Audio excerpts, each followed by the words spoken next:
Bien, tout d'abord bonjour. Aujourd'hui nous allons traiter un pieu.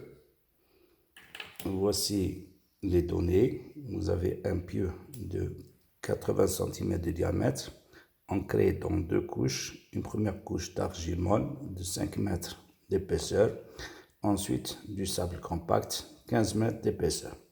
Les données, vous avez la nappe qui se trouve à la surface.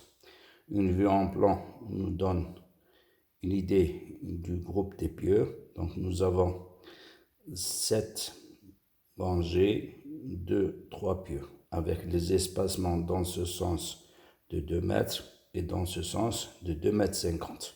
Donc on voudrait déterminer la charge admissible de ce pieu. Voici la solution. Donc nous avons déjà le schéma des forces. Tout d'abord, on va déterminer cette distance d'essai dans laquelle il n'y a pas de frottement. Ensuite, nous allons calculer la résultante des forces de frottement dans le premier sol, la résultante des forces de frottement dans le deuxième sol, la résultante des efforts de pointe, et nous allons déterminer la charge admissible. Donc, DC égale B sur 4 NQ à la puissance 2 tiers. Pour phi égale 30 degrés, NQ égale 38. Donc DC égale 2,26. Donc cette distance, c'est 2,26. L'expression des forces de frottement s'exprime comme suite. Alpha gamma D sur 2, dP, plus bêta C, dP. Alors, nous avons les caractéristiques à court terme de l'argile. C'est le cas le plus défavorable. Donc, on va l'appliquer directement. Pour cela, phi U égale 0, donc alpha égale 0, bêta égale à 1, donc QF1 égale, alors 1, C égale 50, D égale 5, et le périmètre c'est pi par 0,8, ça nous donne 628 kN. Pour la deuxième partie, nous avons la même expression, sauf que là, le C est nul. Il nous reste pour phi égale 30 degrés, alpha 2 égale à 1,88, d'où 1,88. Alors, le gamma D sur 2, faites attention, ce gamma D sur 2 représente une contrainte jusqu'au milieu de 12,74. Donc, ça nous donne 5 par 10 plus 9 par 12,74 sur 2. Ensuite, D, c'est 12,74 pi par 0,8. Ça nous donne 6460. On arrive maintenant à la pointe. La pointe se comporte comme une semelle superficielle avec le premier terme négligeable. Donc QP égale à A, gamma D NQ plus 1,2 CNC. C étant nul, donc le deuxième terme est nul. Ça nous donne pi 0,8 au carré sur 4, ça c'est la surface. Ensuite, gamma D, faites attention, tout ça représente toute cette contrainte jusqu'à la pointe.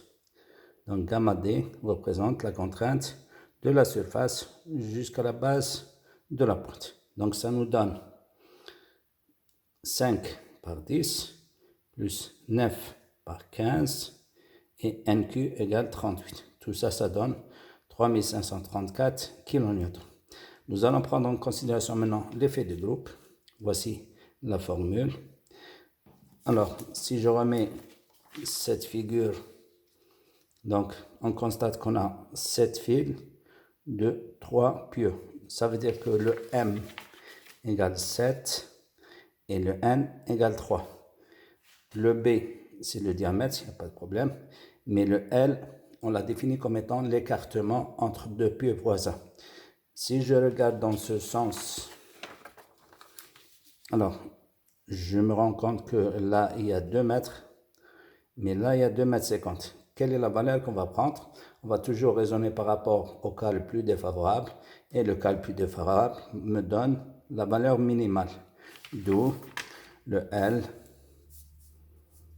égale le minimum entre 2 et 2,5, et je prends 2. Après cela, je fais le calcul et je trouve F égale 0,7. Donc, Q admissible, c'est la somme des forces de frottement et de pointe. Je prends un coefficient de sécurité de 3 et je multiplie par F, l'effet de groupe. Tout ça, ça me donne 2478 kN qu'on peut arrondir à 250 tonnes. Bien, maintenant nous allons rester dans le cas des pieux. Nous allons traiter un autre pieu qui lui ressemble. Alors pour cela, nous allons prendre un pieu de diamètre 0,6 seulement au lieu de 0,8, mais la longueur du pieu est égale à 25 mètres. Voici la solution. On va reprendre dès le départ. On va calculer DC. DC, nous avons vu tout à l'heure, c'était quoi? C'était la partie à partir de la pointe dans laquelle il n'y a pas de frottement. Et là, après calcul, on trouve 1,7. Donc, QF1,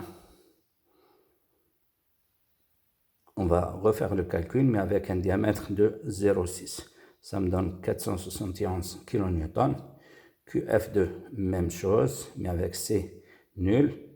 Et le diamètre, c'est 0,6. Donc, ça me donne la même expression, sauf que là, je fais attention. J'ai de là à là 20 mètres. J'enlève le 1,7 de DC, ça me donne 18,3. Donc, voici le résultat. QF2 égale 8583. L'effort de pointe, ça change également. Donc, la surface, c'est pi par 0,6 au carré sur 4. Et l'équation de la contrainte, c'est de ce point jusqu'à ce point. Donc, 5 par 10 plus 9 par 20. Le tout par 38. Voici le résultat. L'effet de groupe va changer également. Okay? Pourquoi? Parce que le diamètre a changé. Donc, je reprends la même application numérique avec B égale 0,6 et je trouve 0,78. À la fin, Q admissible, c'est QF1 plus QF2 plus QP divisé par 3. Le 3 représente le coefficient de sécurité qu'on prend en général lorsqu'on a des pieux. Et le 0,78, c'est l'effet de groupe. Et tout ça, ça nous donne 2996,5 kN ou bien 300 tonnes. Sur ce, je termine. Je vous remercie et à la prochaine.